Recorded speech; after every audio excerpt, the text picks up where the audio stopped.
Hi there. With the right tools, airsoft gas magazine maintenance isn't as hard as it's sometimes made out to be. Today we're going to walk through diagnosing and fixing a leaky WE P38 magazine, but by the end of this video you should be able to fix nearly any gas mag. The first thing I need to do is figure out where the leak is coming from. An easy way is to inject just a little bit of gas and hold the different areas of the magazine underwater to look for bubbles. Here I can see a bubble forming at the base plate of the magazine, which means the gasket is leaking. Let's take that apart to show you what I mean. First, I vent the mag and push the release to verify that it's empty, then use a small punch or hex key to push out the retaining pins. Note that some mags may use a screw on the underside or a different pin arrangement, but most will have a removable base plate with a gasket like this. And this gasket not sealing properly is the source of the leak. So, the first order of business is to clean off the gasket and the track it rides in case it's debris compromising the seal. Then it's time for grease. I use Super Lube synthetic grease with PTFE and apply this to the gasket with my fingers.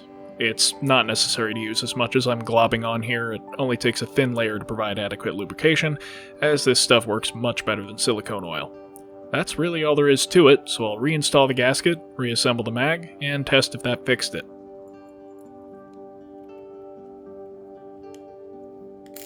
"95% of the time, that's all you need to do. But today's one of the remaining 5% of cases, and the leak persists. It's likely that the gasket either has some minor damage or has distorted in shape over time, so it needs to be replaced.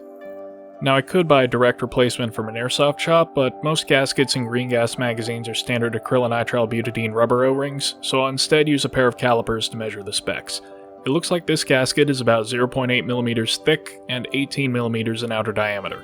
I can't find that exact size, but I can size up very slightly to 1mm thickness and the same 18mm outer diameter, and that should still fit.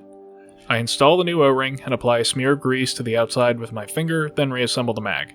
At this point I want to mention that there's a myth that O-rings dry out and you can restore them by soaking them in silicone oil. Well, that might have worked with the silicone O-rings that used to be more common, but this black nitrile rubber doesn't absorb oil to begin with, so it's really just the lubrication that helps them seal without stretching or pinching.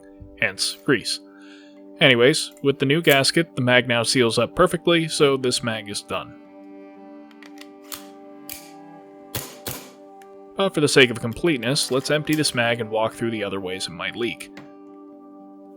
First, let's take out the fill valve. This can leak in two ways, either around the base of the valve or through the fill stem.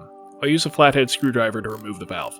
There are a couple of different designs of fill valve, but they all have roughly the same parts. By gently holding the end cap with a pair of pliers, I can unscrew the rest of the valve to access its internal components.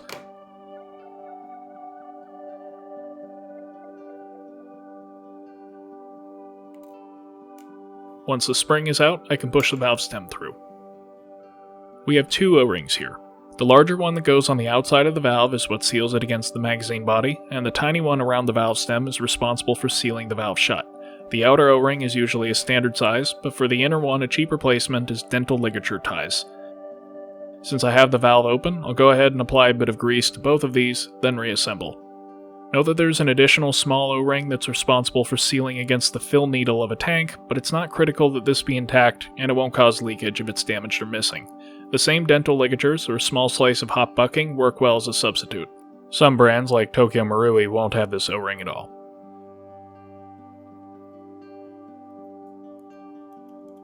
When I screw the valve back into the gun, it's not necessary to get it extremely tight. I tighten it until I feel the O-ring is just snug, then stop.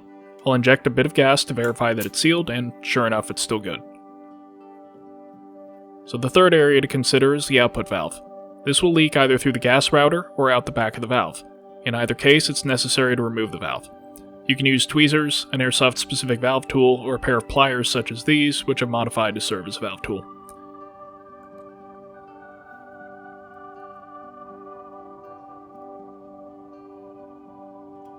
And here's the valve. So every brand of output valve is a little different, but they all work more or less the same way. 3 of the 4 seal points can be accessed without further disassembly, but there's one O-ring buried in there, so I'll remove this E-clip and... oops, the parts have exploded out the valve at Mach 3.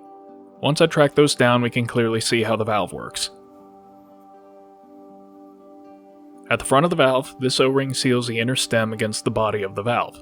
Behind it, this O-ring seals the body of the valve against the front of its slot in the mag. If the mag is leaking out the router, it's one of these two at fault. Next is the O-ring towards the back of the valve, and this is the one to look at if it's leaking out the back around the base of the valve.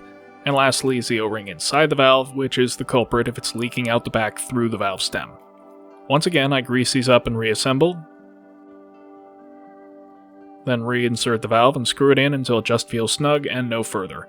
Over-tightening can actually distort the front O-ring and either cause a leak or even damage it.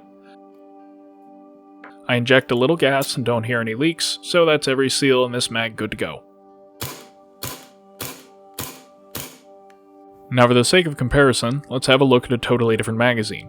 This is a GHK Stanag magazine. I'll start by verifying that it's empty, then pry off the base plate, and isn't that interesting? These mags don't use the usual base plate and gasket design, instead they have tubular gas reservoirs with these circular end caps, but they fulfill the same purpose. So I can remove one with a hex key and inspect the O-ring that seals it. It wasn't leaking, so I'll just smear a bit of grease on it for good measure and then reinstall.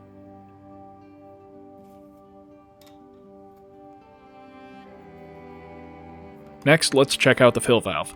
It's in a different location, but the same basic design. Again, I can take it out with a screwdriver, and again it's the same design with a threaded end cap holding in the spring and valve stem. I won't disassemble further, but again, a bit of grease on the exterior O-ring and then screw it back into the mag.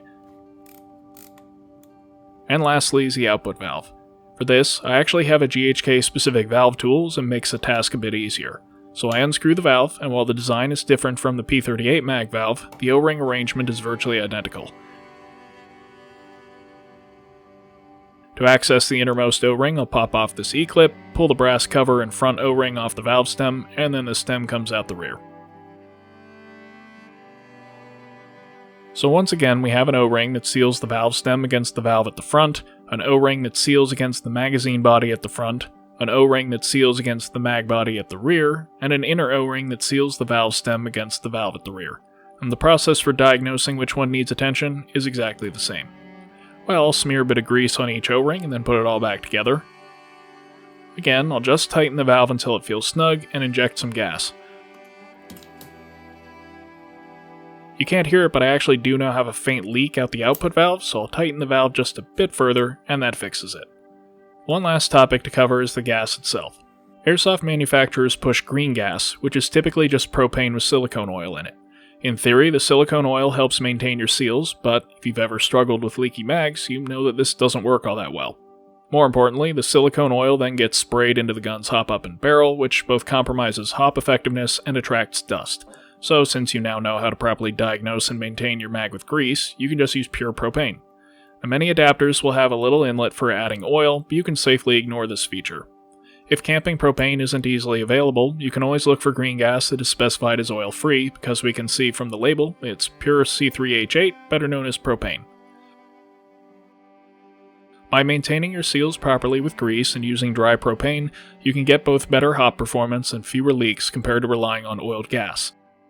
To be clear, there's no need to disassemble a mag that's already working fine, but if or when you encounter a leak, give this method a try and there's a decent chance you'll never have to fix that particular valve or gasket again.